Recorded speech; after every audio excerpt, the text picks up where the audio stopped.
Assalamualaikum warahmatullahi wabarakatuh. Kali ini ada riwayat singkat Al-Alim Al-Alamah Al-Arif Billah Syekh Maulana Muhammad Zaini bin Abdul Ghani, atau yang dikenal dengan Guru Sekumpul, adalah sosok karismatik yang dikagumi banyak orang. Beliau sosok wali Allah asal Kalimantan Selatan yang menyatukan syariat, tarekat, dan hakikat dalam dirinya. Meski memiliki karomah, beliau selalu berpesan agar jangan tertipu dengan segala keanehan dan keunikan. Ketawaduan dan kesederhanaannya telah membuatnya mencapai makam yang tinggi.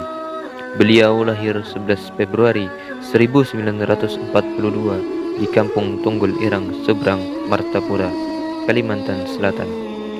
Guru Sekumpul wafat dalam usia 63 tahun di Martapura pada 10 Agustus 2005 silam. Masa kecil Guru Sekumpul memiliki keistimewaan, yakni tak pernah mengalami mimpi basah atau ihtilam. Sejak kecil, didikan orang tuanya, Haji Abdul Ghani dan Hajjah Masliyah binti Haji Mulia, dan neneknya bernama Salbiah. Mereka menanamkan akhlak, kedisiplinan, dan pendidikan tauhid, serta belajar membaca Al-Quran. Pada usia 7 tahun, beliau menimba ilmu di madrasah di Kampung Keraton, Martapura. Sejak usia 10 tahun, beliau telah dikaruniai kasaf hisi, yakni mampu melihat dan mendengar apa-apa yang tersembunyi atau hal-hal gaib. Pada usia 14 tahun, beliau dikaruniai futuh atau pencerahan spiritual saat membaca sebuah tafsir Al-Quran. Sejak itulah kewibawaan dan karismanya memancar luas, dan banyak tamu berdatangan bahkan dari Malaysia, Singapura, dan Brunei Darussalam. Sebagian datang untuk berguru, sebagian mencari berkah, dan sebagian lainnya ingin berbaiat tarekat Samaniyah. Beberapa tokoh nasional juga pernah mengunjungi Guru Sekumpul. Sejak kecil, Guru Sekumpul sudah memperlihatkan sifat mulia, penyabar, ridho, pemurah, dan kasih sayang terhadap siapa saja. Kasih sayang yang ditanamkan ayahnya telah membuatnya berhati lembut, penyayang, dan pemurah kepada semua orang. Sebagai ulama, Guru Sekumpul dikenal sebagai orang yang lembut, kasih sayang, sabar, dermawan, dan tekun. Apapun yang terjadi terhadap dirinya, beliau tak pernah mengeluh. Bahkan pernah beliau dipukul oleh orang-orang yang dengki kepadanya, namun beliau tidak mengeluh atau menaruh dendam sama sekali. Beliau juga mengajarkan orang agar senantiasa mencintai dan hormat kepada ulama yang baik dan saleh. Tak heran apabila saat pengajian tidak kurang dari 3.000 orang datang ke pengajiannya dan selalu diberi jamuan makan. Kedermawaannya Guru Sekumpul ini tampak bukan hanya kepada lingkungan sekitar, tetapi juga ke setiap tempat yang disinggahinya. Salah satu pesannya adalah jangan bakhil, karena itu adalah sifat tercela.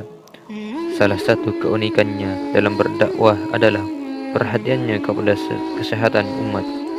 Pada waktu tertentu, beliau mendatangkan dokter spesialis jantung, ginjal, paru-paru, mata, dan sebagainya untuk memberikan penyuluhan kesehatan sebelum pengajian dimulai. Beberapa kisah karomahnya, diantaranya saat masih di Kampung Keraton, Guru Sekumpul biasanya duduk dengan beberapa orang sambil bercerita tentang orang-orang terdahulu untuk mengambil pelajaran dari kisah itu. Suatu saat beliau bercerita tentang buah rambutan yang saat itu belum musimnya. Tiba-tiba beliau mengacungkan tangannya ke belakang seolah-olah mengambil sesuatu, dan mendadak di tangan beliau sudah memegang buah rambutan matang yang kemudian beliau makan. Beliau juga bisa memperbanyak makanan setelah makan sepiring sampai habis. Tiba-tiba makanan di piring itu penuh lagi, seakan-akan tak dimakan olehnya. Kisah lain, suatu ketika terjadi musim kemarau panjang dan sumur-sumur mengering. Masyarakat pun meminta Guru Sekumpul agar berdoa meminta hujan. Beliau lalu mendekati sebatang pohon pisang, menggoyang-goyangkan pohon itu dan tak lama kemudian hujan pun turun. Beliau juga dikenal bisa menyembuhkan banyak orang dengan kekuatan spiritualnya. Kelebihan lain yang dimiliki guru sekumpul adalah hafal Al-Quran sejak berusia 7 tahun, kemudian hafal tafsir Jalalain pada usia 9 tahun. Dalam usia kurang lebih 10 tahun, sudah mendapatkan khusyat atau anugerah berupa kasyaf hissi, yaitu melihat dan mendengar apa yang ada di dalam atau yang terdinding. Pada usia 9 tahun, pas malam Jumat, guru sekumpul pernah bermimpi melihat sebuah kapal besar turun dari langit. Di depan pintu kapal berdiri seorang penjaga dengan jubah putih, dan di gaun pintu masuk kapal tertulis Safinah Al-Aulia. Beliau ingin masuk, tapi dihalau oleh penjaga hingga tersungkur. Dia pun terbangun. Pada malam Jumat berikutnya, beliau kembali bermimpi hal serupa. Pada malam Jumat ketiga, beliau kembali bermimpi serupa, tapi kali ini beliau dipersilahkan masuk dan disambut oleh salah seorang syekh. Ketika sudah memasuk, beliau melihat masih banyak kursi yang kosong.